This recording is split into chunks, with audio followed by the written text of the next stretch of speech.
OverBoost is a podcast interview series featuring discussions with speedrunners about their history in speedrunning and gaming and the runs they're passionate about. I am your host, PMC Trilogy, and with me today is DECosmic. Thank you so much for joining me. Thanks for having me, man. Appreciate it. No, it's delightful. Now, so I always like to start these with some current events, but I had to do a specific regional thing right now. I looked at, I've seen your name around for a while. You know, I'd seen you doing RE stuff, DMC stuff, and I never thought to ask, what's up with the DE? Oh, the DE stands for Delaware. I looked at your Twitter bio, and I was like, oh, it's Delaware. Okay. So we're actually, yeah. People always go, is it Deutschland or Delaware? And I always have to tell them it's Delaware. I don't have this, like, I'm not an accentless German, so. But yeah, it's Delaware. It's just a name that I had when I was doing fighting game tournaments, just to avoid like being in the same bracket as people that I drove to these tournaments with. I would put DE in front of the name, and then when I joined Twitch with that account, I just left that on there, and then I was just like, oh, whatever, it doesn't fucking matter when I started streaming. So I was like, I'll just leave it on there, and now I get to explain it. It's great.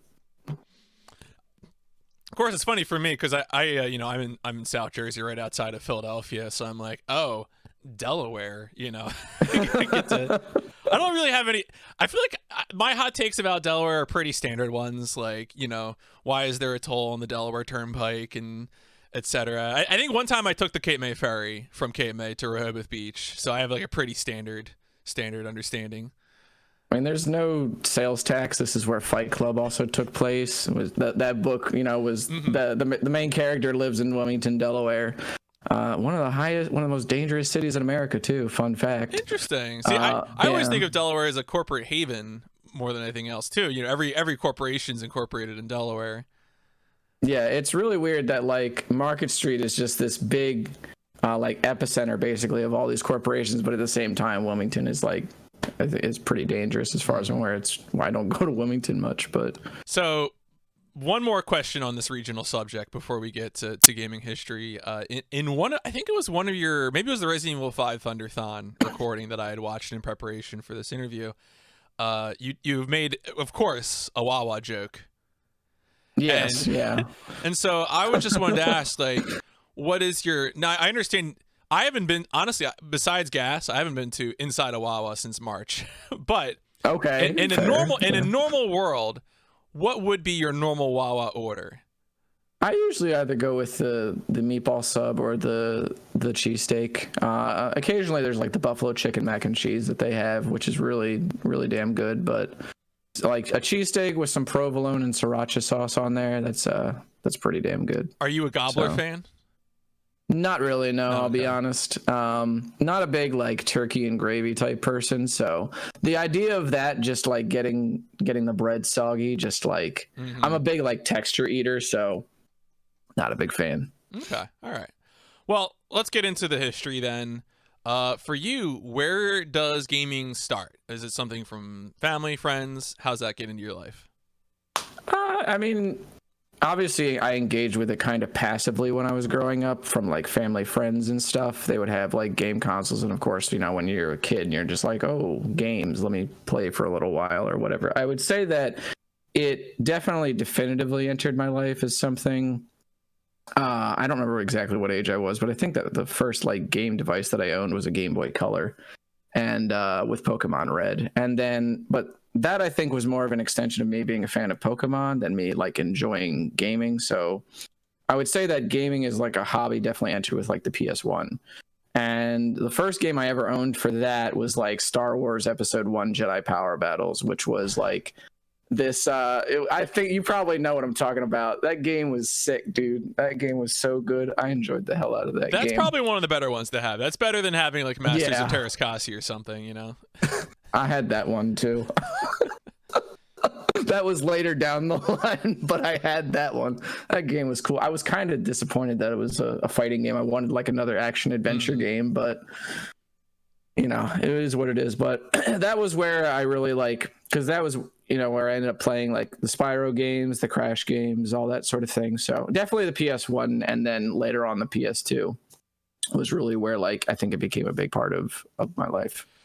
Now, do you feel like there is a something I like to ask too is obviously, you know, we're now adults with jobs, and so we buy all our games.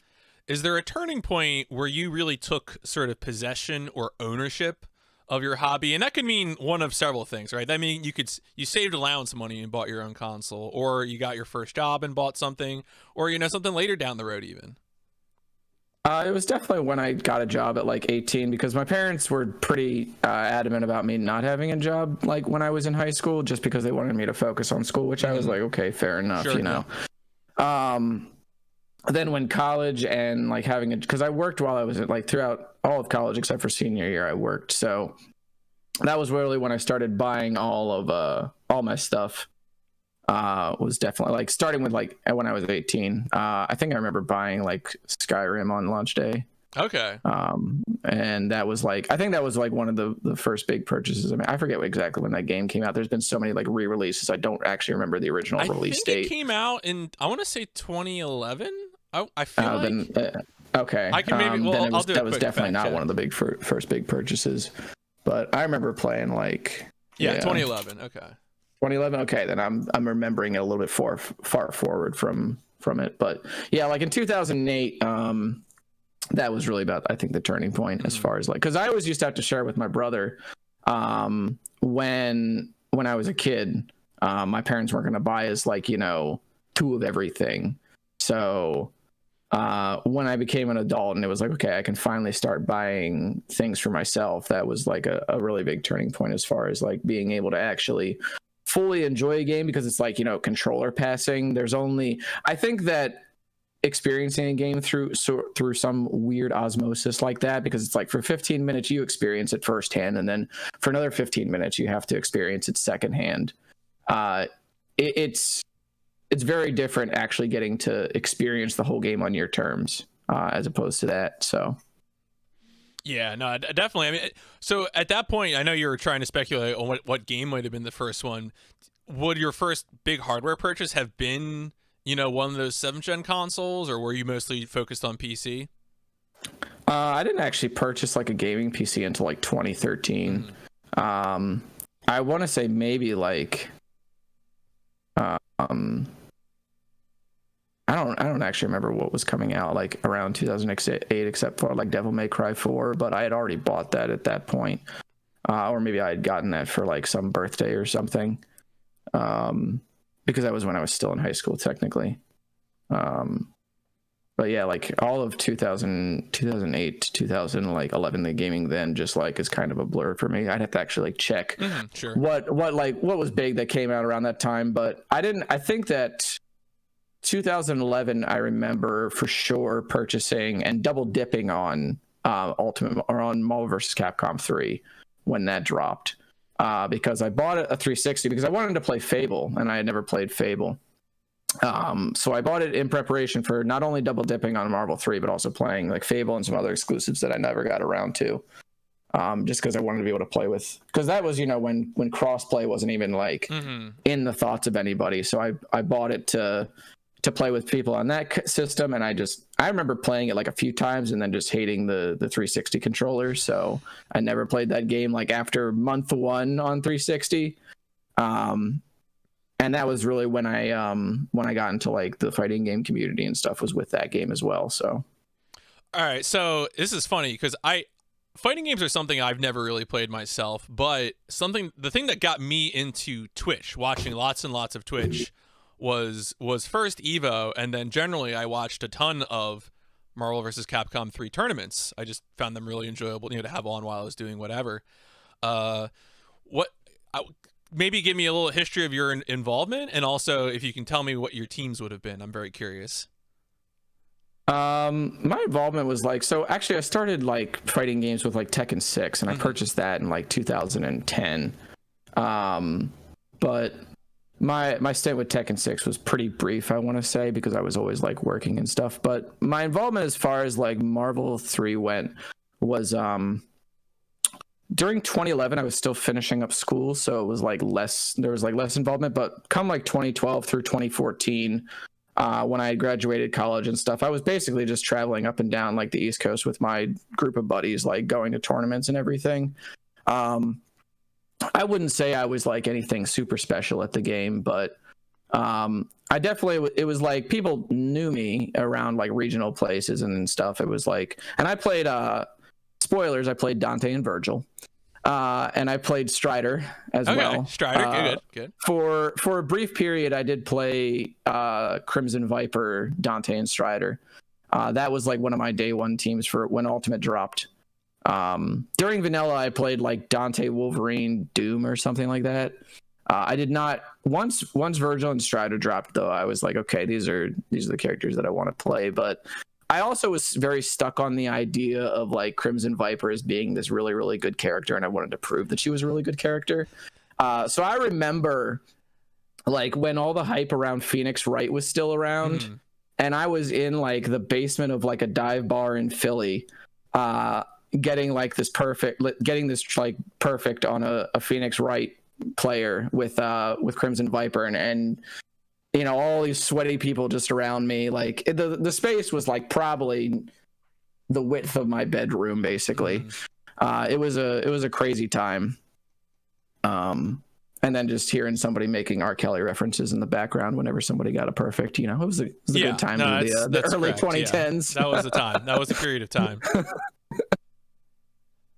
I eventually ended up sticking with Dante, Virgil, and Strider just because, like, after a point, C Viper did not command respect from a lot of people because it's one of those things where it's like, if you think too much and the other person is just not thinking at all, and you're not good enough to like play down to that level on a whim, and I wasn't good enough to play down to that level on a whim, you might as well just play a dumber like character, basically. So I just ended up switching to Virgil. Virgil seemed pretty strong, from what I remember. He was extremely strong, and it was funny because I told people from day one this character's like top 3, and nobody believed me. And you know, there was some talk on like the Shoryuken forums, like, oh, Virgil's like top 10 at best, but he's like top 5 when he goes into Devil Trigger, and I'm like, you're all insane. Play the game. Don't talk to me. And then Virgil takes over, you know, like months down the line. But that was when everybody was like talking about Dark Wesker, and they were still talking about like, oh, Phoenix is really strong, Wolverine's still really strong. But they learned eventually, you know, the power of the Dark Lord Virgil. Yeah, no, that definitely, it's, you know, as someone who is almost purely a spectator, seeing the sort of meta shift over that early 2010s period was just a lot of fun. I don't know, like I tried to get into watching other fighting games after that. Nothing ever really hit the way that Marvel 3 did, at least as a spectator. Now, have you been involved in other scenes? I know you mentioned Tekken 6, Marvel 3.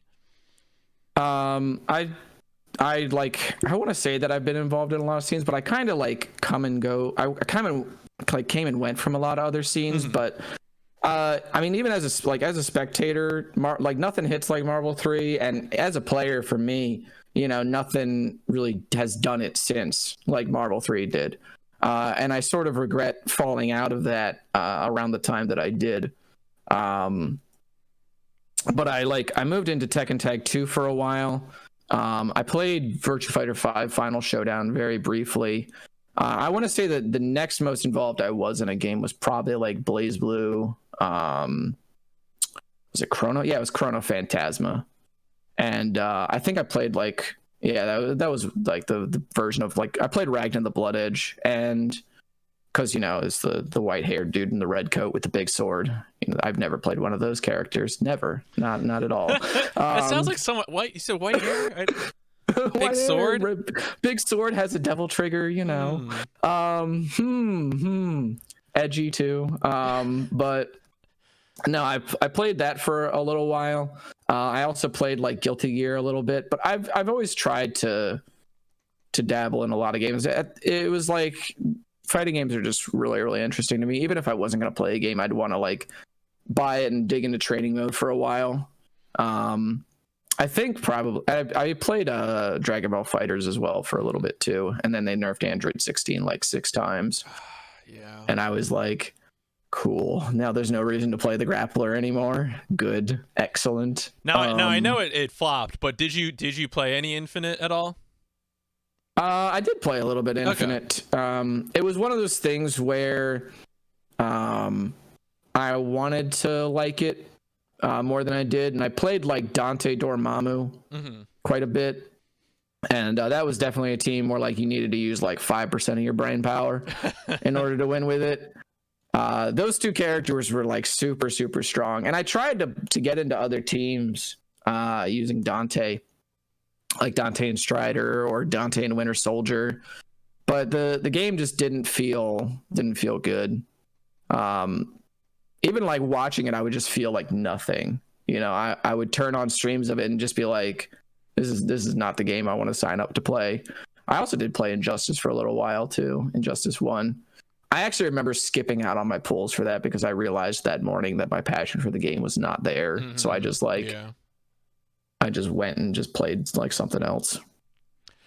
So we talked a little about fighting game stuff, and obviously one of the questions I often ask is, you know, what sort of a multiplayer stuff did you get into? And certainly, I think we can all rightly infer that that's been a big part of it. Two of the games that we're going to be talking about, Devil May Cry 5, Resident Evil 5, are obviously, you know, like sequels way down the line in long-running series. And so I wanted to ask, maybe with Devil May Cry first, have you been playing that series since it's first been released? And, you know, is it something you stuck with, you know, up to, because obviously we're going to talk DMC5 specifically, but I'm just curious what your relationship to the DMC series is. I remember being exposed to DMC1. I want to say it was a few years after release, maybe, but actually, no, it was probably the year of release, because I went over a childhood friend's house and he was borrowing it from someone and he had been playing it. And I was like, damn, this game looks sick, you know? But like every time like I would come over, we were kids in the early 2000s, so we would go outside to do stuff. We weren't nerds yet, or I wasn't as much of a nerd yet, to just stay inside and play games all day. But so a lot of my experience with that was like really, I guess I would call it more like passive experience, because I would see him play it a little bit, and I had like some gaming magazines like Electronic Gaming Monthly and stuff, where or Tips and Tricks, where I would read. I actually remember reading their entire section on Devil May Cry 2 like multiple times, and I was like, this sounds pretty cool actually. But I do also remember them saying something about the guns being really strong, and that even back then, you know, I didn't actually experience the Devil May Cry series firsthand until like 2006, when I bought Devil May Cry 3, and I knew that I was going to like it because I liked what I had seen of Devil May Cry 1, and I remember like totally falling in love with Devil May Cry 3. It was like my favorite game for, you know, 14 years or whatever, or 13 years, I guess. And then I remember seeing in GameStop the PS2 like 5th anniversary collection of Devil May Cry, and that had Devil May Cry 1, 2, and 3 in it. And I had just bought like the standalone version of DMC3, and I was just like, you know what, forget it. I'm just gonna buy this whole thing because I want to play 1 and 2 again, or I want to play 1 and 2 like for the first time. And then I bought, you know, DMC4 I probably got DMC4 for a birthday gift in like 2008. So yeah, I've been with that series for a long time, a very long time. And then what about, I mean, so Resident Evil goes back even farther. Is that a similar story? Of course, Resident Evil 2 also has some big changes. I mean, you have classic RE, but it often feels like RE4 lives in a separate universe. So curious where you with that series. That's a very interesting one, because that was another series that like I experienced a lot of it like secondhand, but this was more like hearsay. And like a girl that I had a crush on in high school for a long time was really into Resident Evil, and I was just like, I should probably play these games at some point or try to get my hands on them if I want to talk to her about something other than school. But I remember just not being super interested in them, or like my parents would be like, no, that doesn't seem like a good idea. And I was just like, okay, I guess. Sure. And I remember like hanging out with her and some of her friends at a birthday party, and they were playing Resident Evil 4 for a little bit, and I was like, oh, this is kind of cool.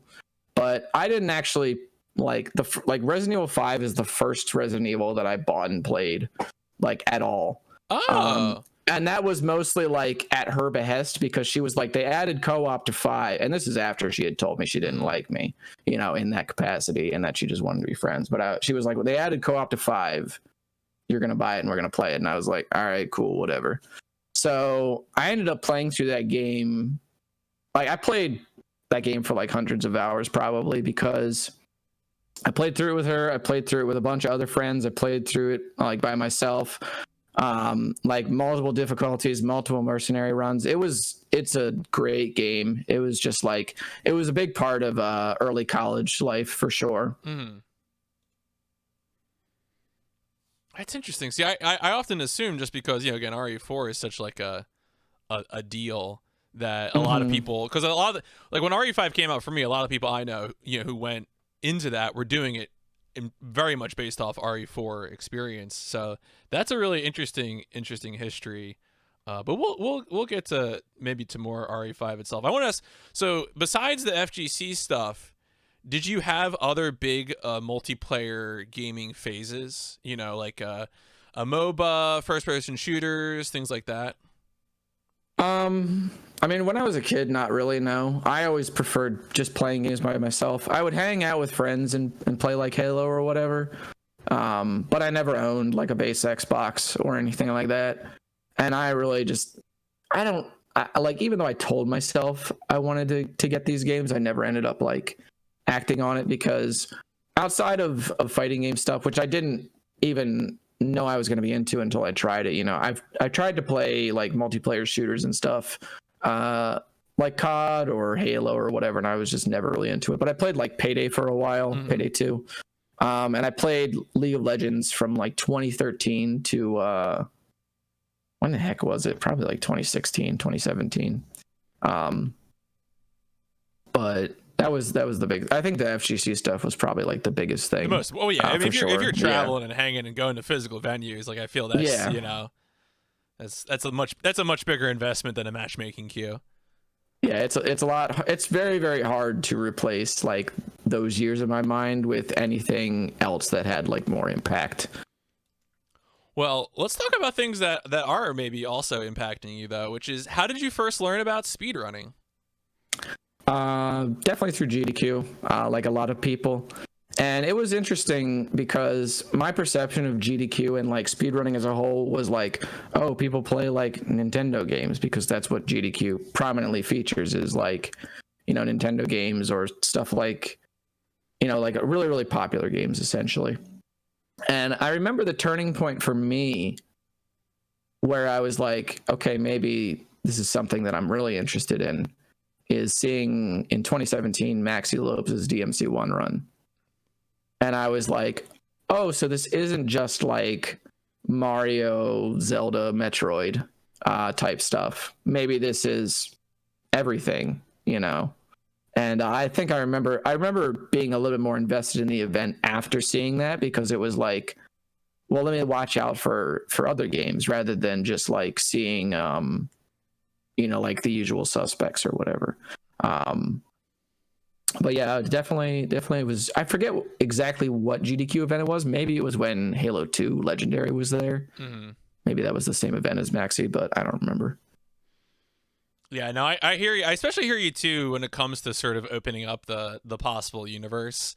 Like, actually, so now you said now you mentioned remembering or recalling the Maxi's DMC run at HG27 is a big thing, but you had been watching GDQs before that, right? Seeing, you know, a lot of, okay. Because I think it's funny to compare notes with people about when they sort of, you know, because, you know, like, for example, a lot of people would be like, yes, the summer of 2012, Siglemic playing SM64, you know, like that's a common one. Or, but like, going from there to other things, it's interesting to see, you know, even as some of those things, Zelda, Mario, whatever, was very popular, like a lot of the stuff on the side was just sort of almost flukes. But I guess I would then ask you, having watched it and having taken notice because you saw Devil May Cry being run, when did you start thinking, yeah, let me do this myself? I want to say it was probably like around the time the Devil May Cry 5 got announced, because around that time I just got out of like being involved with someone that I was like pretty close with. It wasn't like a relationship or anything. We were just really close for like multiple years, or it was never an official relationship, I should say. This is going to be sad boy hours, by the way, so strap in, kids. But I remember having like all this time on my hands all of a sudden, and I was like, well, I need to find something new here instead of just being sad all the time. So then Devil May Cry 5 got announced, and I was like mind blown, of course, you know. And I was like, well, I'm going to stream an entire, because this is the classic, by the way, is you stream the entire Devil May Cry series like all the way through. That was the big thing when that got announced. And then I looked into doing other stuff with my stream, and because I'm a pretty goal-oriented person, I would say, where I can't just be doing something aimlessly. I have to have some sort of goal behind it. And I was like, well, let me think about speedrunning. And then I was like, well, with DMC5 coming out, maybe I'll want to speedrun that. So maybe I should try and speedrun something else in the meantime until that comes out. And then, so what was that then that you... Devil May Cry 2. Oh, okay. Because I was like... I baited that out, by the way, that question. No. See, I know some Devil May Cry fans pretend that game don't exist. So I'm always not sure. Like if I say Devil May Cry 2, they might say, what? What are you talking about? It just goes from 1 to 3. I'm not a revisionist as far as the series goes. I'm very much somebody that chooses to just embrace like and just try to extrapolate what is there from the games, whether it's trash or whether it's good. And with Devil May Cry 2, I was like, well, I would probably want to run Devil May Cry 3, but I don't want to possibly ruin my favorite game for myself. With Devil May Cry 2, I had really nothing to lose. If I didn't like speedrunning, it wasn't going to matter. Not like I liked the game. If I didn't like playing the game that much, wasn't going to matter. Maybe I'll try something else that I like more. And I ended up liking the Devil May Cry 2 speedrun a lot, because the first Devil May Cry 2 speedrun that I did was Lucia's campaign. And I was like, this is kind of cool. This is pretty all right. And then I also played the Dante campaign for a while, and I ended up moving on to like Vanquish and DMC1 as well, and just kind of growing out from there. But the first one was Devil May Cry 2 as sort of just like a cast your chips in and see what happens type deal. That's interesting that, you know, a lot of times, you know, this is a common question, right? Like in speedrunning circles, someone shows up and they say, I want to speedrun. What game do I run? And the most common response is, you know, play a game you like. And it's interesting here that you were obviously eager to play this game that looked really cool, and, you know, thank goodness ended up being pretty cool. But in the meanwhile, you're like, well, I guess I'll get my feet wet with this, the least liked game in the series. I know it's probably a very unorthodox approach, because like obviously you want to have a lot of passion behind something that you're going to probably be putting dozens of hours into. But for me, it was like, well, maybe there's also just something else here. You know, maybe there's something that I'm missing. And it turns out that like that game is actually a really sick speed run. And for both characters, there's like a bunch of tech as far as like movement and like health management and orb routing and everything, that we even found like later on, like some runners consulted like the Japanese guidebook to find like orb manipulation mechanics and stuff. It was like, it's a very enigmatic game. It definitely, like, its development history definitely just does not do it justice at all. Heck. All right, I'm going to take a quick second here. I just want to we're getting a little bit of statics, so I'm just going to change regions. All right, can you hear me? Yeah, I can hear you. Okay, good. I think that fixed it. Discord was just sort of introducing some static to the call, and I just wanted to take a break. I can edit that out in post. Cool. Excellent. So, on that note then, we've talked about how you got into speedrunning. Now, were you because you had learned about speedrunning through GDQ and you were likely probably watching runners at that point, and you probably already knew about Twitch, maybe from FGC stuff even. Were you always streaming right from the start with speedrunning? No, it was something that, like, because I tried to do like casual stuff for a while, and then it was just like, well, I'm not gonna like. For me, it's if I don't feel like watching something, why would somebody else watch it? And I was like, well, I don't want to watch somebody just do casual playthroughs all the time, or just do something aimlessly. Like, because for a while I was really big into Warframe, and I streamed that for a little while, and I was like, why would I watch somebody stream this? I wouldn't. So. No disrespect for any Warframe content creators out there, but I was like, well, speedrunning seems like definitely something I would watch more. So let me try that. And so then, at what point do you end up doing more speedrun streaming? Then was it maybe with DMC5 actually coming out, or? I pretty much streamed like Devil May Cry 2, Vanquish, and DMC1. I streamed that through the end of 2018, and then I didn't stream for like 2 months. I think I started like summer of 2018, and then like November, December, I just didn't stream at all. And then come January up through the release of DMC5, I tried to just speed run whatever I felt like. I wanted to get more into, like, I did Devil May Cry 4 stuff. I did DMC1 stuff. I did some DMC3 stuff. It wasn't very good DMC3 stuff, but it was still DMC3 stuff. I just tried to like fill out a catalog so the resume even looked more impressive. It's like, this guy streamed this stuff, and so maybe now we should go to him for Devil May Cry 5. I also ran the reboot for a little while too. Like I said, I'm not a revisionist. I play everything in the series.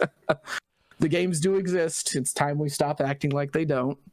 Well, on that note, then I want some takes here. I'm gonna ask, of all the runs that you have done, what is your favorite? Definitely Devil May Cry 5. Definitely Devil May Cry 5. I thought so. Yeah. Oftentimes I can guess that one. It's the flip one that I don't know. What is the least favorite of all the runs? The least favorite. Let me actually just pull up the speedrun.com profile, because I'm pretty sure I know the answer. I'm pretty sure I know the answer, but I just want to make sure. Yeah, it was RE7. The DLCs for DLC, Not a Hero. Okay, not a hero specifically. Interesting. Yeah, not a hero specifically. Because End of Zoe was pretty alright. But like RE7 as a speed game is like, you kind of do something for a few minutes and then you sit there and wait. And it's like, all right, well, this is why I make the joke that a lot of RE7 runners, they run RE7 because they can just vape in between the gameplay. But yeah, it's like, it's not nearly as engaging as a lot of the other stuff that I did, because I even ran like Zone of the Enders 2 for a while. And that was Zone of the Enders 2. Cool. Yeah, I probably should have sent you that video too, but it wasn't a PB that I was like really proud of. So I was like, I'm just gonna not. But Zone of the Enders 2 was great. Like I want to say, like, looking at this profile, there's some stuff I ran for the memes, like Wanted Weapons of Fate and Assault Spy. And those I had like a ton of fun with. But like RE7, that was another thing that, like, I haven't run that shit in like 2 years. That was another thing where it was like I had just played RE7 and I was like, all right, this seems cool. This seems like a popular speed game. Let me try the DLCs and stuff because they're shorter runs. And I was just like, yeah, I'm good. Thanks. I'm all right. Yeah, it's interesting to me. I feel like with a lot of modern games, you run into these situations where people look to these DLC campaigns for shorter speedruns, and I've always been sort of like mixed on it. Like right now, I'm high on it, but that's just because I did the thing, and I took it to GDQ. Yeah. So like, of course, I love it right now, but I know it's always a mixed bag on whether or not that's something that's effective. And it's funny that Not a Hero kind of panned out like that for you. One more take, which is a game that you would like to speedrun, but either for time reasons or because it doesn't fit with what you're doing right now, you haven't gotten around to it. I mean, immediately PS2 Shinobi springs to mind. That is a game that, like, I don't know if you played Killer is Dead, but I always call Killer is Dead like it's a Suda 51 game where you play a dude with a katana and a mechanical arm, as Suda tends to do. But I always call Killer is Dead like the easier PS2 Shinobi. And PS2 Shinobi is just like the runs for that are just so crazy to see because it's all based on like essentially just not getting hit, and it's all based around like efficiently clearing the room in a certain order, and just like overall really, really good execution. It's a pretty short run too, I think. RTA, I think it's probably like sub 40 minutes or something. But you like the current rules, you have to just do it all deathless, and it's a crazy cool run. The other one, I want to think here for a second. It's like, because there's one I know that I'm just totally forgetting, and it's like right there, but Metal Gear Rising Revengeance, that's the other one. Okay. Metal Gear Rising Revengeance, yeah, very on brand, I know. Yeah, no, that makes sense. That makes sense. That was a game that like in a pre-DMC5 world, that was like one of the saviors, you know, of action games. That was that game, playing that one after a drought of like anything remotely decent as far as action games was concerned was refreshing, to say the least. Mm-hmm. So I like to check in on this because we've talked about FGC stuff. We talked about speedrun stuff. That can be a lot of repetitive button pressing. Do you have any particular approaches to health when it comes to, you know, hands, wrists, also just, I don't know, posture, sitting? I would say my posture is pretty bad, to be honest. It's probably something that I should get better about, but every now and again, I definitely like try and get up and just like walk around and stretch the hands out and everything. I probably should look into I want to look into specific exercises and stuff, especially with like because I used to grind out like 4 or 5 hours of training mode a day for Marvel 3 with like Viper and stuff, just because she had stuff where you would have to do like tiger knee inputs like from a dragon punch, and you had to do that multiple times for like effective like keep away stuff. And now with like DMC5 Virgil, there's gonna probably be similar problems there with execution just because of how like he works, but definitely like it's something that I am aware of, like I need to just do more of, but it's definitely like I try not to sit down for too long at a time, don't like snack a whole lot even when I'm sitting down, and just make sure that like I'm not, I guess, pushing myself more than feels good. Well, maybe an adjacent question then, since I know we're talking about action games, how about some controller hot takes? And you can include, you know, any sticks in this if you want. Your favorite controller? The DS4. A DS4? Yeah. Man, people are so split on the DS4. It is wild. Why? It's like it's such a good controller, man. I will say though, the DualSense though, I'm liking the DualSense so far, but the DS4 is just like such a perfect controller. Like I've used that thing since like 2014, and it's never felt like bad to use. I've never felt like, you know, fuck this controller or anything. And unless it got like too old or something, you know, sure. I've had to replace controllers, but yeah, it's such a good one, dude. It's so good. What about the flip side then? Do you have a least favorite controller? The least favorite, it was probably like the 360 pad. Oh yeah, the 360 gamepad. Yeah, the D-pad on that was just atrocious. Yeah, it was. It felt like, I don't know. It was like, it's like when you're trying to hold like a bottle of shampoo that's just like too big in your hands, and then you're just like, now you have to hold it with 2 hands in order to effectively wield it, and then it's just like, no, I can't do this. So then you have to set it down on the shower shelf and then pump it out that way. I know it's really weird. I'm losing you, but no. You know what? Honestly, like I have a bunch of buddies who are actual fighting game players, and I feel like for whatever reason, the analogies that they use always end up with like very mundane. Like I want to emphasize when I say shower things, I'm not talking anything weird and nothing. I'm just saying the mundane stuff. Just like somehow it ends up there, or something along those lines. So that's very very funny. Yeah, of course I've heard the 360 D-pad's awful for such a long time. The buttons now. also were like, I remember the base Xbox pad being like also pretty atrocious, especially the Duke buttons or themselves. the S. Just the base Xbox one, where it was just like the buttons were like just needles pressing into your thumb, basically. So they fixed that with the 360, but then they just like totally screwed up the D-pad still, and I was like, I'm out. No, that's extremely fair. So here's a general sort of question before we get into some of the specific game stuff. But I like to ask sometimes, do you have, and you can answer one of the two ways, do you have a mission statement when it comes to speedrunning, or do you feel like you fulfill a particular role? And your role can be, your glitch hunter, routing, execution, etc. I wouldn't say I like specifically have a mission statement. It's just kind of like I just play the games that I'm interested in and just try and get better at them and just try to understand them more. I mostly just come from the perspective of like, I always consider myself a student. I always consider every day to be like a learning experience. I don't ever think that I know everything about a game. I always try to look for new stuff in weird places. I always try to listen to everybody and learn from everybody. I would say that, like, as far as a role, I would say probably like routing is my strongest thing. As far as like laying the groundwork for people, and like doing tutorials and stuff to get a lot of people started. Like there was one of my friends was really wanted to learn Devil May Cry 1 as a speedrun. And this was before like my tutorial came out for the game.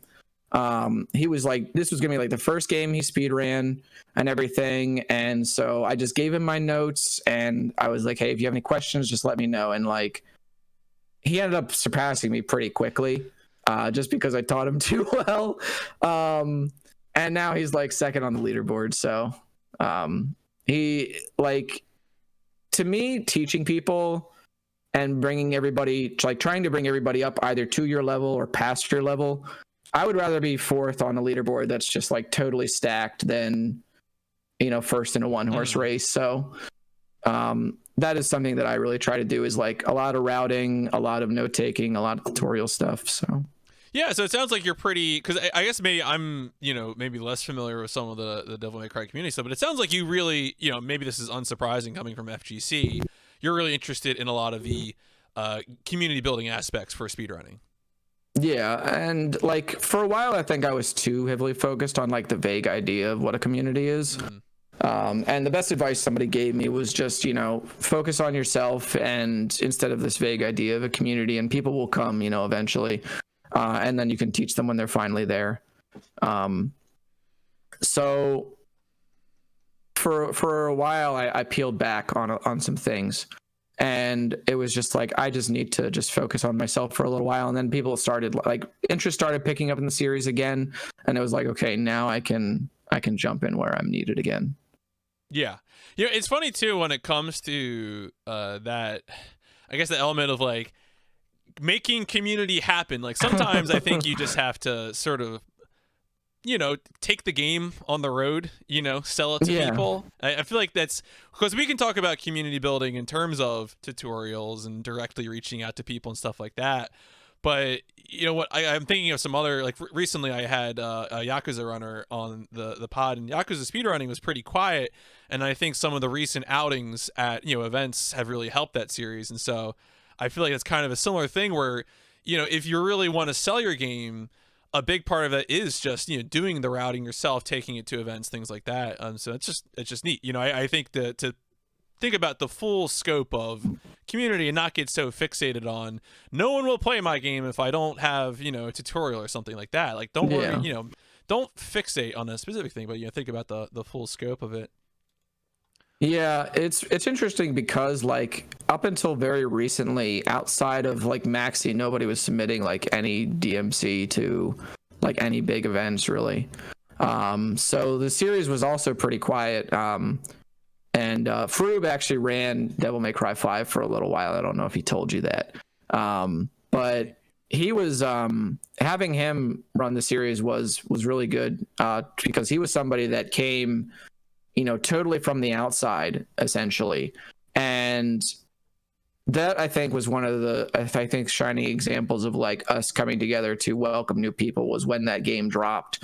And so a lot of people came in, a lot of like new people enjoyed it, and instead of like forcing the issue, it was like people just came and we helped them and then they enjoyed it. And now like the series has picked up a lot more, and you see a lot more people just submitting it to events. Like it's not just myself, Waifu, and Maxi anymore, which is really good to see. Yeah, no, that's great. That's great. I think one of my first close-ups was, because I was at TwitchCon 2019, and so I got to see Waifu backstage furiously trying to download DMC3. Oh, I remember hearing that story. That's something I got to see from like 5 feet away, which was quite the story. Well, let's focus on DMC5 now. The specific run that I watched was the one that you had sent me, which was the Thunderthon new game Human.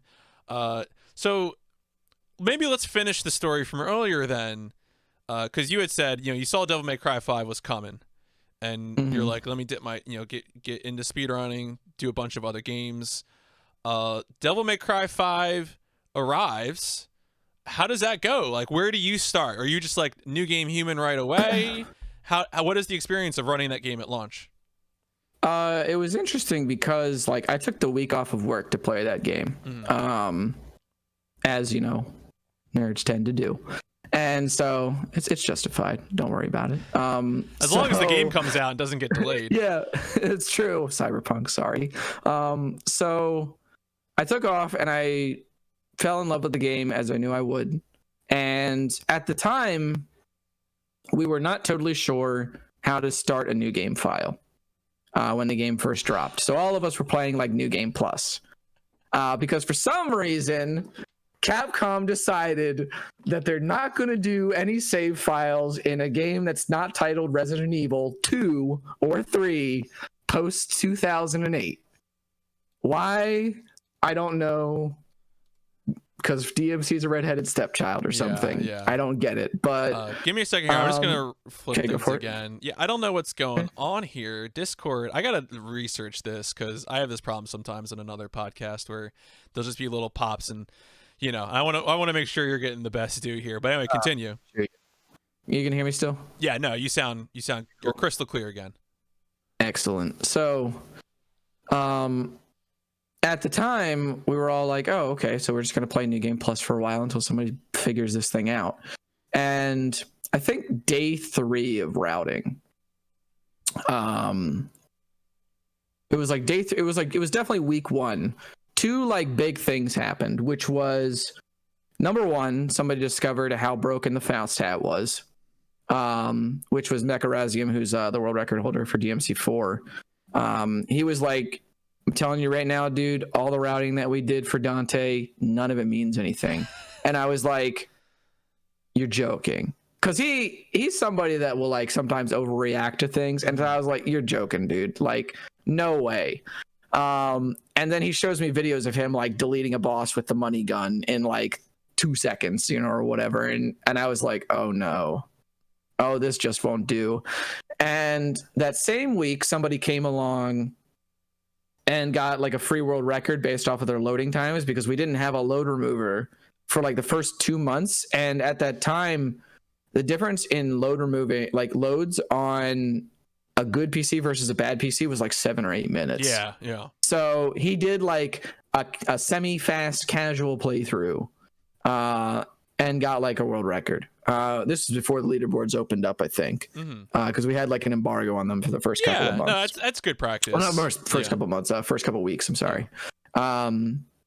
So at the time, fortunately, I had been made aware of this guy named Lost Feather, who's a Chinese runner. He did like Sekiro and some other stuff, but he did like New Game Devil Hunter, and a friend of mine said to me, like, I don't know why this guy's doing New Game Devil Hunter. You should just do New Game Human because it's just going to be faster. And I was like, well, maybe Devil Hunter's got like different strats and stuff. I've tested a lot of the strats. They're all the same. And the run is just like 15 minutes longer for the heck of it. And so I started running New Game Human, and I was like, yeah, this is the category right here. Like this is the good stuff. And I pretty much immediately, as soon as all the Faustat stuff came out and all that sort of fun stuff, I was just like, yeah, I'm not playing New Game Plus at all. So I just moved over to New Game Human like pretty much immediately, and I just ran that for a long time. We eventually got the load remover, which by that point I think everybody was sort of soured on the person that was getting these free world records. Mostly because they were a jerk about it, but that's no good. I mean, I like being an RTA person. I'm that sort of monster who I want to know how long it's going to take me. Like, I don't care about comparing skill, but at the same time, like, of course, if you're going to be a jerk about it, don't be a jerk about it. Yeah, I think that was the thing, was like, because we all knew there was a difference, right? It was just that nobody was a jerk about it. We were like, we probably need a load remover, but for now we're all just going to enjoy the game and getting better and like, building each other up, etc. And then there's the person that comes in and is like, why don't you just overclock your RAM? And it's like, maybe people don't have like a computer like that, dude. Maybe you should just not today or ever. That's like, I mean, in some old PC games too, people will go really overboard and load the whole game into a RAM disk to have the entire game within RAM. Oh my god, I haven't even heard of that before. Yeah, that's a GTA meme. That's well, again, we're talking early 2000s PC games. Yeah, for sure. So it has to be small enough. But I'm looking at the leaderboard, and I noticed that there's New Game Plus, and then there's New Game Plus Faustless. When did that happen?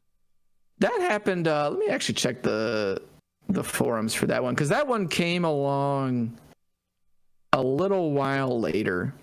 Let me see here. It's not actually going to tell me the time frame. So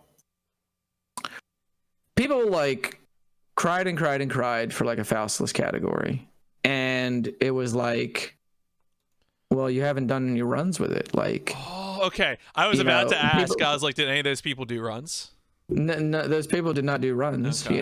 It was like, oh, we're just gonna cry for this and ask for these things, and oh, where's this difficulty? Where's that? Why is there not a glitchless category? Even though at the one time there was only one glitch on one level.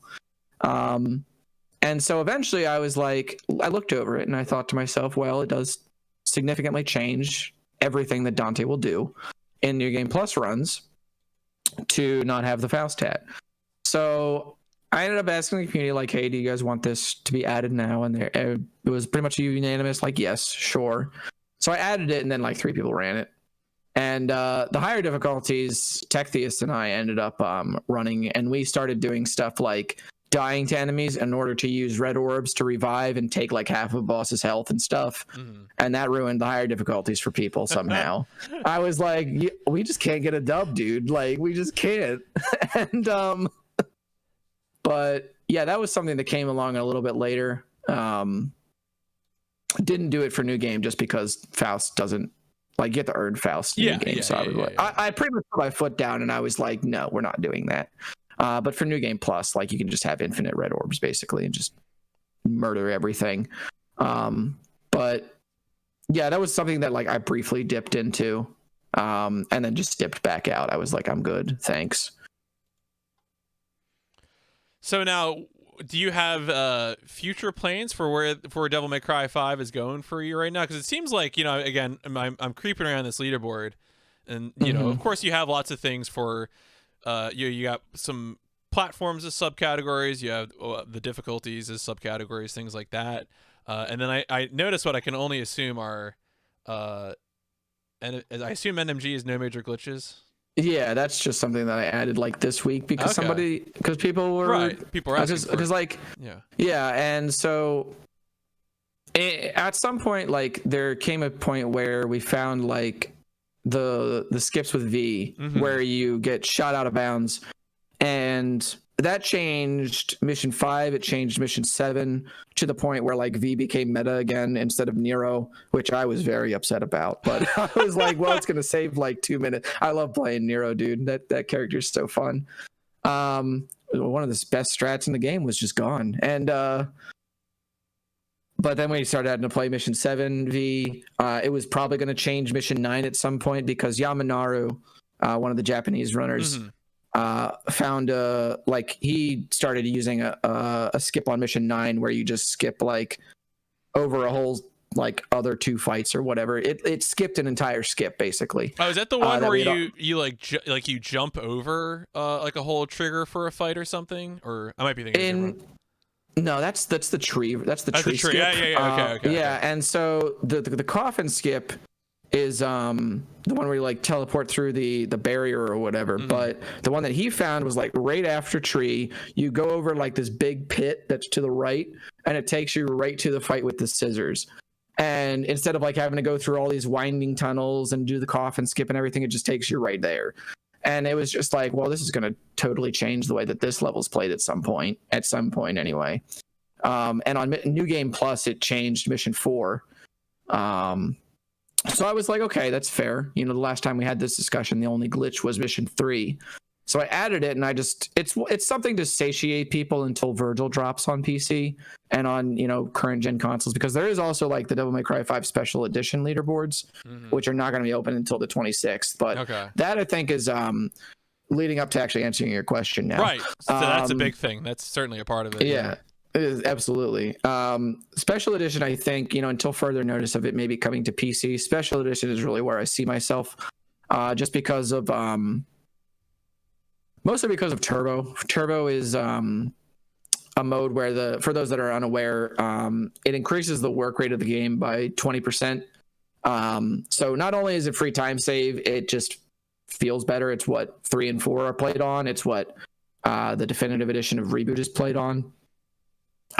It just makes the whole game faster, makes everything just feel snappier. And after playing on that on like the PS5, I can't go back to vanilla at all. So plus I was able to play Virgil a month before everybody else. So until like further notice, that's probably where I'll be. Maybe I'll run No Major Glitches just to help people out and be like, this is the route you should be using. You know, and maybe submit a couple of those runs like, yeah, this is where this category's at. But I think Special Edition is definitely where I see myself as far as 5. That version definitely like reignited like my passion for that game all over again. Cool. That's great. Yeah, honestly, it's cool to hear that. I feel like sometimes you get a Special Edition or some other kind of version that can kind of make things worse. It can sour things. Sometimes it even happens with new games. The first patch will sour things or something like that. But it's good to hear that. All right, well, let's get over to Resident Evil 5. Now, of course, Resident Evil 5 is a game that you are going to be running for AGDQ. Yes, right? Yeah. Okay. I was like, wait a second. Yep. No, I got that right. And of course, the run I had watched for this was also a Thunderthon run that you had done with the same co-op partner, right, Avu? Yeah. It was with Abu Kamu. Yep. So with Resident Evil 5, I know you mentioned earlier this was actually your first Resident Evil. At what point did you go into speedrunning it? It was actually this year. And funny enough, this is the funniest part about it is like, I don't know what it is where I just don't want to ruin things that mean a lot to me. But so you know, with Devil May Cry 2, it was a game that didn't mean a whole lot to me. Kamu was not somebody that I knew until this year. And he and I met in Waifu's chat, and I was making a joke at the time how like Waifu wouldn't play DMC5 co-op with me. He wouldn't do other co-op with me. I was like, he's not actually my friend, man, you know, or whatever, just making some dumb joke. Yeah.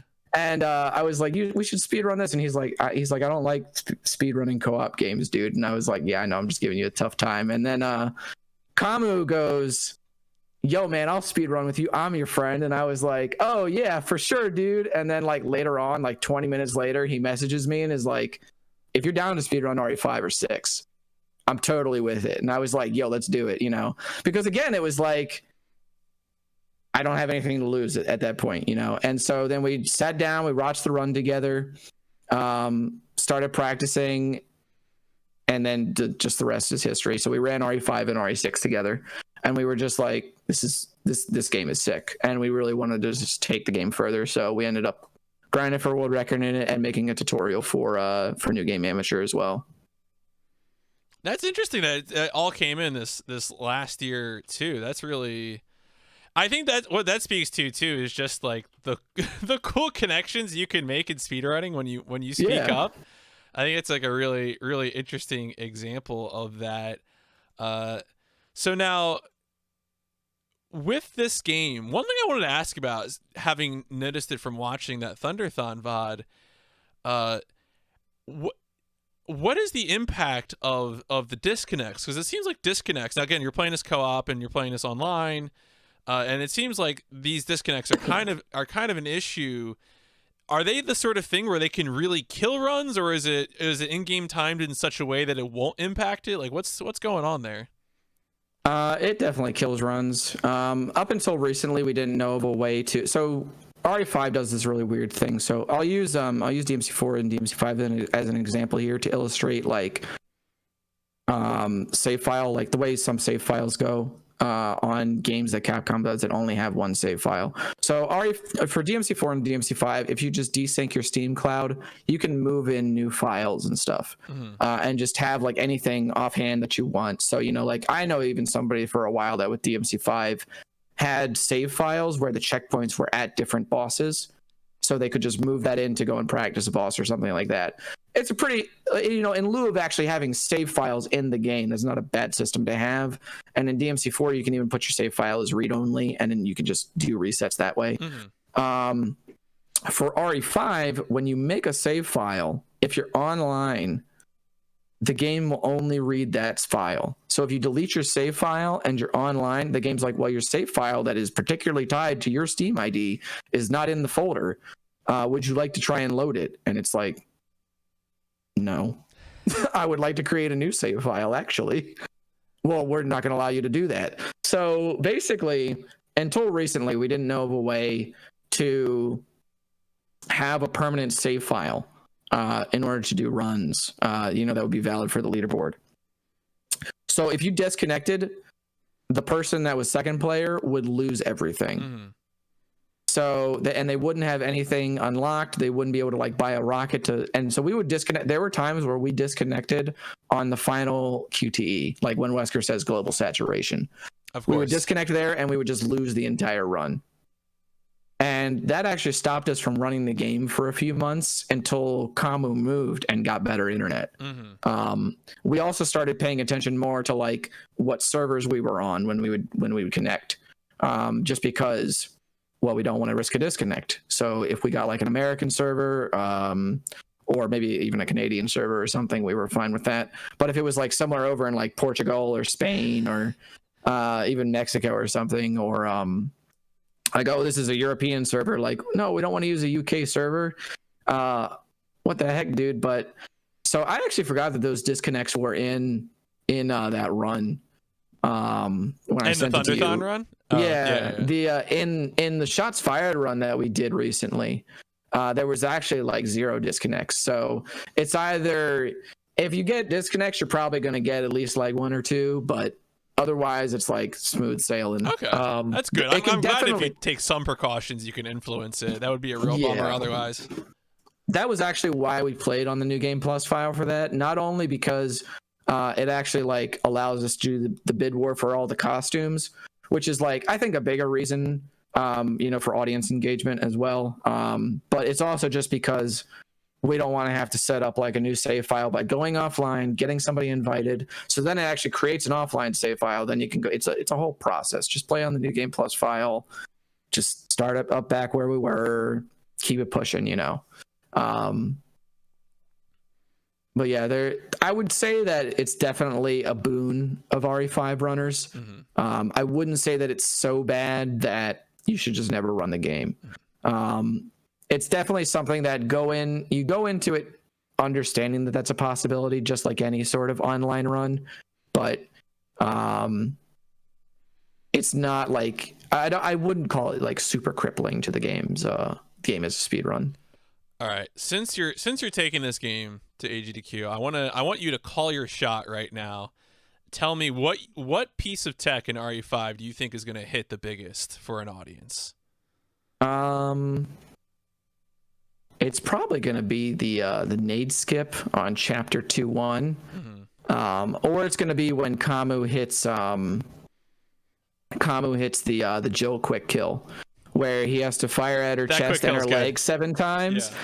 And then, you know, Chris has to shoot the flash nade into grabbing her. If he does that like super clean, and I know he's going to because he practices, and he's like, he carries me, you know, and all that fun stuff. No, he's really good. He's a very talented runner. But if he hits that like super clean, everybody's going to just pop off like, oh, you know, like I think that those are probably the 2 big like whoa moments of the game. Is the nade skip where you just toss it right over the awning and boom, you know, you just walk through the door.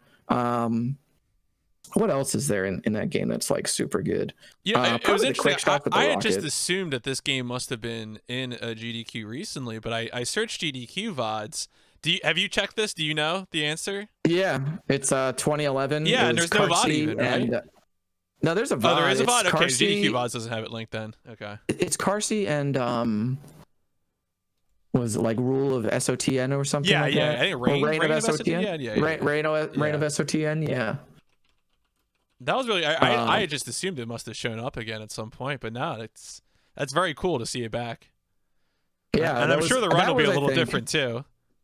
Oh yeah, because that run that they did was New Game Plus, and it was like 2 hours, and so running on New Game now, we're going to be shooting for like our estimate is like a 145, but we really want to pull off like a sub 140, because that's when runs, you know, tend to start looking good.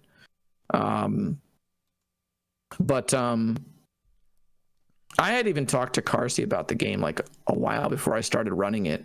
And I was like, well, why don't you run RE5? That seems like a pretty cool run. And he was like, and I didn't even know that at the time, you know, he had done the GDQ run. Yeah. And he was like, oh, you know, he's like, oh, you just kind of hit checkpoints and then you get a good time or whatever. And I was like, yeah, I guess fair. And I was like, well, you could just try New Game. He's like, New Game's probably fun. And I was like, okay. And so I ended up running the game. And then I was like, man, who did... I thought to myself when we were submitting, I was like, well, who did the last RE5 run? And it was Carsey. And I was like, oh, okay. Everything just falls into place now here. Everything makes a lot more sense. But that was a big reason that when we submitted it to AGQ, I felt like it had a really good chance to get in. Was because it had been 9 years for a totally different category. Yeah, no, that makes sense. That makes sense. So do you have now? Obviously, taking the GDQ, cool goal. Y'all have any other plans? The DLC categories, anything like that for RE5? We did run Desperate Escape for a little bit. That's a decent one. There's like a neat out of bounds that you can do by like you drop down off a ledge, and for some reason, if you do it like at an angle, the game just lets you phase through a wall like off to the side, and then you can just run up to the final cutscene. But like Lost in Nightmares and Desperate Escape, they're both really grindy categories because they're maybe like 15 minutes tops, and they're both timed by in-game timer, so it's real weird. They're also kind of heavy on RNG, so we were thinking about running RE6 again. But other than that, once we come back and like our goal before AGDQ is to take normal, veteran, and professional world records for a new game. And then after AGDQ, we'll probably put the game down for a while. Maybe improve amateur a little bit too. But there was something where we were trying to find another game to run together, like Borderlands or Dead Space 3. Dead Space 3 is not a great speed game though. It's just kind of like you run and then somebody does an out of bounds clip, you hit a checkpoint, and then you just keep running. Yeah. But Kamu said to me at some point, he was like, we probably shouldn't just force the issue. He said, maybe we should. We've had a good couple of runs, and we don't want to, like force doing co-op runs with each other. Yeah. No. And I thought that was pretty profound of him to say. So I would say outside of like just maybe just kind of reigning supreme over the new game records for RE5, that's probably like our ultimate goal. But after that, I'm not sure where we'll go with that. Maybe like no merchant or something. But yeah. Okay, well let's start winding down. Now I do want to ask, generally, if you could get any game. I know you've already done Devil May Cry 5 at GDQ. You're doing Resident Evil 5. Beyond those, if you could take any game to a GDQ event, what would that be? Any game to a GDQ event. It would either be obviously Devil May Cry 5, Virgil notwithstanding. Either Devil May Cry Reboot or Vanquish. Okay. I would say those are both tied, but like Vanquish maybe tops the list because Vanquish was the second game I ever learned to speedrun, so that would be nice. That'd be cool. Vanquish hasn't been there in a while. I don't know if you have plans to submit it, but I would definitely be rooting for it. I'd have to get better at the game first. Okay. I'm a few minutes off world record, so I'm not like, obviously, like war culture is a big thing, but for me to bring a game to an event, I want to be very close to what is considered the pinnacle in order to represent the game in a way that I would see fit. So absolutely. And a game like Vanquish definitely means a lot to me because it's another game that, in a pre-DMC5 world, it was also like a breath of fresh air. Especially being a third-person shooter, for the time, it was just very different, even with the the gray and white color palette of the 2010s and 2000s. Right.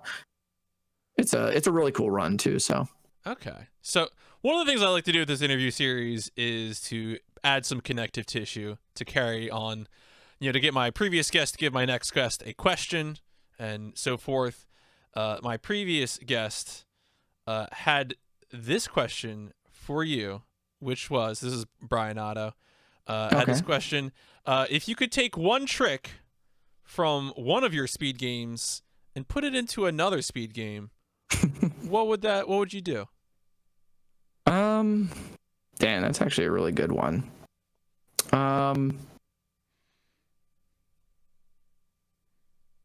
That's really deep. There's so many ideas here. I would probably take the V clips from DMC5 and apply them to DMC 3, just because there's some rooms in DMC3 that are just a pain, and I would just like to be able to just leave them. And there's some levels in DMC3 that are just like, no, I don't want to play these levels. So I would just like to be able to clip out of bounds and just go through them all. It's either that or I would like to take the a trick. I don't know if you would call it. No, I don't know. I would like to be able to take the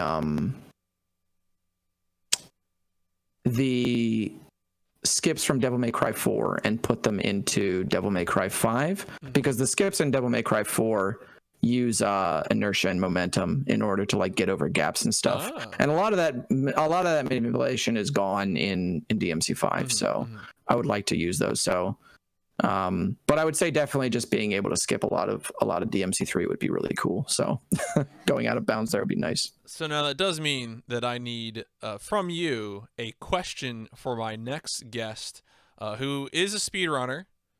I can tell you that. Okay. But I'm not going to tell you anything else about them. I'll tell you who they are once you give me the question. Okay.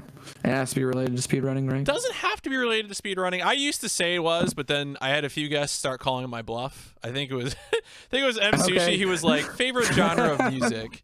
So you can make the question whatever, knowing that the audience will be, the recipient of the question will be a speedrunner. Okay. I'd have to think on that one for a second. Yeah, so take a just second, give me a moment. Yeah.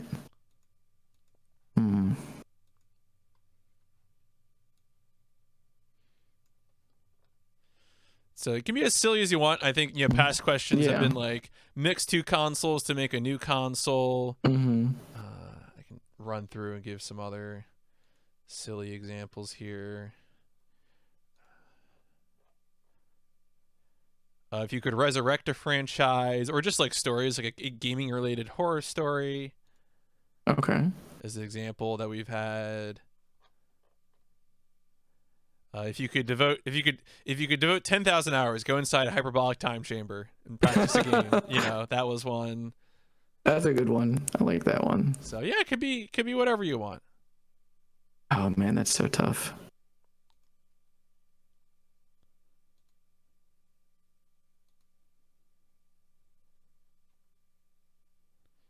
If you could say that you wrote one song, what song would it be? Okay, that's. Oh my goodness. Oh, this is gonna be great. So if you could take credit, I guess songwriting credit, for one song, what song? So my practice here, actually, this person actually announced. Usually I don't, I don't want to put guests on the hook, so I usually don't announce who the guests are as a matter of course, just because, if their schedule changes, I'm not going to be like, I can't believe, you changed the schedule after I announced it. Like, no, that is not a big deal. This person did announce it on their stream. So I wasn't sure if you would have already know who it was, but I'll DM you the answer there for who will be answering your question. That'll be next week. That should be a lot of fun. That's good. Future games that you are excited to play. Obviously, Special Edition's already here for DMC5. Anything else upcoming that you're interested in? Not really a whole lot, honestly. I guess I could have said maybe Demon Souls or Miles Morales, but they're both here already. So that was now with them off the table, I'm just I really don't know. I don't really get excited for a whole lot of games, man. It's hard to come by with me. It was like all the PS5 launch stuff I was really excited for. Oh, I know. Right. It was Scarlet Nexus. That was the one. Mm-hmm. Scarlet Nexus. It was I think it's I forget who it's by. I think it's by Namco. It's like an action RPG. Okay. Really, really heavy, Astral Chain vibes from it. Yeah. So. Oh, yeah. I think I remember that trailer. That trailer was the summer it came out, right, or something. I'm trying to remember. Yeah. Okay. I was trying to think if I had heard of that game. I was like, oh yeah, the Namco action RPG. Do you keep up with any fighters or any fighters coming out that would that you excited for in the future? I think after DBFZ, I kind of started getting jaded on a lot of current stuff. So, not at the moment, but I was looking at Guilty Gear Strive for a little while, but I didn't really like what I saw. So not at the moment, no. Okay. That's fair. Hopefully soon. Hopefully, right? Hopefully things will get better. We say in late 2020. That's true. What could possibly go wrong? Where should people find you? Obviously, I've mentioned the GDQ run a bunch of times, but what are your channels? Where should people be looking for you? So my Twitch is obviously twitch.tv/DECosmic. Twitter, you can find me at the same handle, twitter.com/DECosmic. My YouTube is DECosmic Runs. That's just the whole URL is just youtube.com/ I think it's channel, or is it just / then DECosmic Runs? I don't YouTube remember. URLs don't make sense. Sometimes there's a /c/ then the name. Yeah, sometimes you can make weird. a URL that's just youtube.com/ the channel name. I don't get it. YouTube's too confusing. It's so weird, yeah. But that's really the big three places you can find me, other than my Discord and stuff. And of course, all of those links, if you're watching this on YouTube, if you're listening to this on Spotify, iTunes, those links will be in the description, as well as the links for the videos that I watched in preparation for this. DECosmic, thank you so much for giving me your time. Yeah, thank you for having me on, dude. Appreciate it. But I do need one more thing from you. In order to properly conclude an episode of OverBoost, and that is that I'm going to use a cheesy catchphrase, let's boost on out of here. And then when I say that, I need you to give me your best rocket engine noise. Okay. All right. All right, I'll do my best. Folks, thank you so much for listening. Let's boost on out of here.